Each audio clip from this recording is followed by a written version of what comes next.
Functions of history. It is very much essential to know everybody why we have to study history. If history is not there, what happens? Why history at all?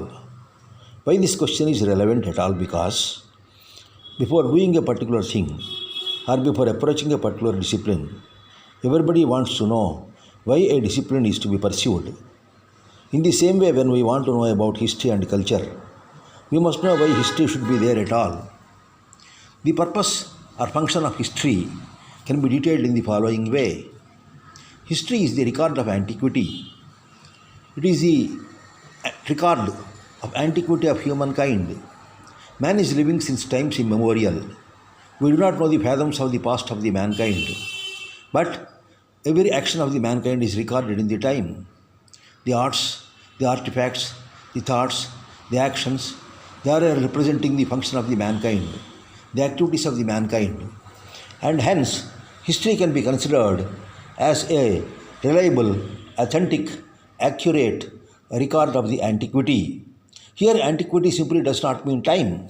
It indicates the heritage of the human being, the human body, human society, human culture. Everything is a part of the antiquity. Thus, history is basically a record of antiquity. Secondly, it's a graph of behavior. Behavior is a very much explicit expression of the one's own thought in a human segment. Human society is having different segments. The society has to be encountered every day by the individual. In the same way, different sections of the society will be encountering every day. The entire society has to encounter the other living beings in the nature and also the nature en bloc. Thus, it is speaking about a behavior. The behavioral attitude of the individual is to be understood like the EEG or ECG of the human body. That behavioral identity is a graph wherein we can see the ups and downs in the human behavior. At times, the man will be vigorous, robust, approaching, dominant, and at the same time, he will be submissive, compassionate, lovely, friendly, and surrendering. All these things are all different dimensions of behavior. Thus, history represents the graph of behavior. Thirdly, history is basically it's a score of challenges. How many challenges the man is facing in the time scale? In the same way, how he is responding. This challenge and response is the basic problem in the human life. Man has to face so many problems or so many challenges in his day-to-day life. Challenge varies from second to second. That means there are stratified deposits of challenges, and at the same time we can see the responses also. The history tries to unveil and score at what time or what place of time man has to face a challenge and how he is encountering that particular challenge or responding to that particular challenge. Thus, it is speaking about a score of challenges. If we try to understand the life as a game, a life as a play between the nature and the ego, between the time and the ego, then there must be a score. That score can be found in history.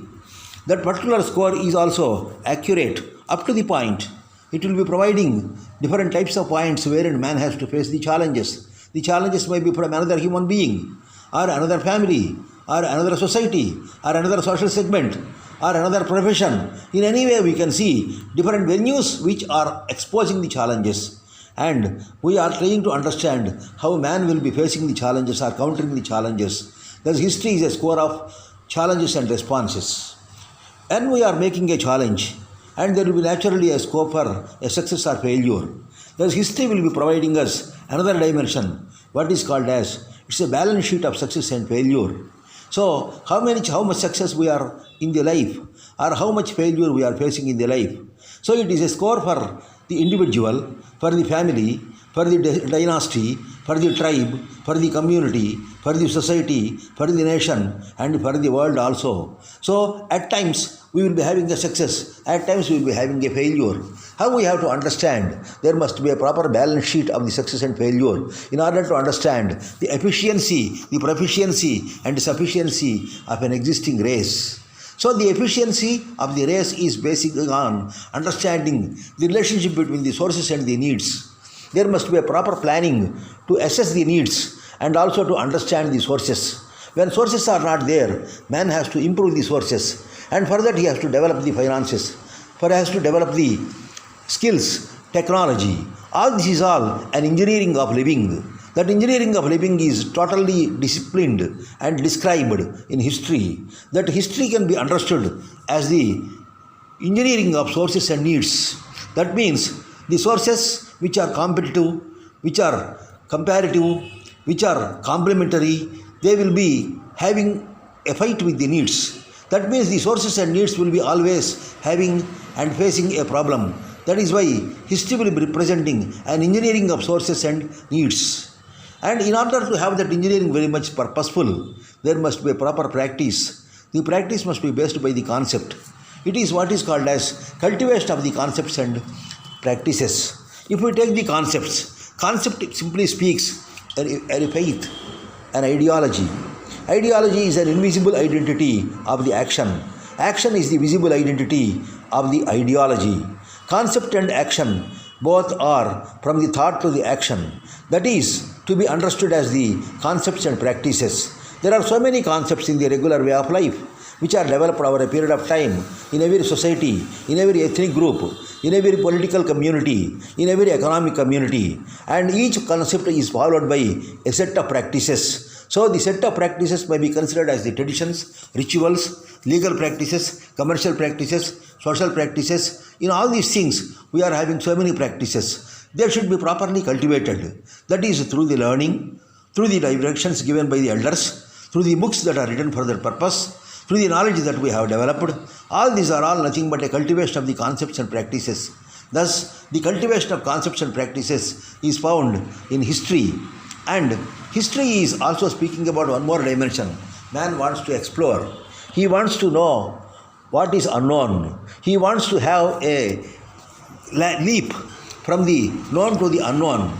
It may be from the life to the beyond, senses to the beyond, from the physical to the metaphysical world, from the earth zone to the oceanic zone, or from the earth to the sky, is all a question of adventure.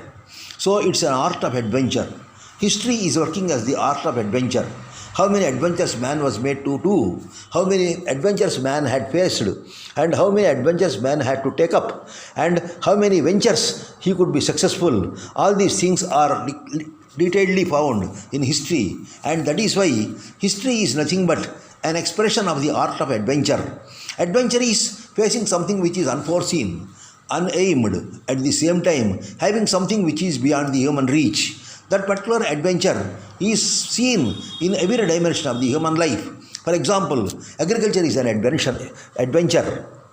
Trading is an adventure. Mining is an adventure. Shipping is an adventure. Mercantilism is an adventure. Navigation is an adventure. All these things are all adventures. Thus, history speaks about the human life as an art of adventure. And finally, history is having one more function which is not understood by a common man. That is the philosophy of time. All human activity is scaled over a period of time on the screen of nature with the functional identity of ego. When ego is functioning according to the time will be controlling the man, human ego. For example, the behavior of the man in the daytime may be different from the night time. The behavior of the man will be different from his being alone when he is within the society. In this way, the concept of time is there, very much playing a predominant role. Time is having roots in the mobility of the atoms and the molecules in their self-whirling motion. And it is the micro time.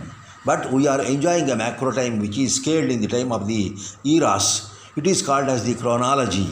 So how this particular time is identified, how we are growing into the time, how the man is growing along with the time, and how time is determining the people is one of the important things.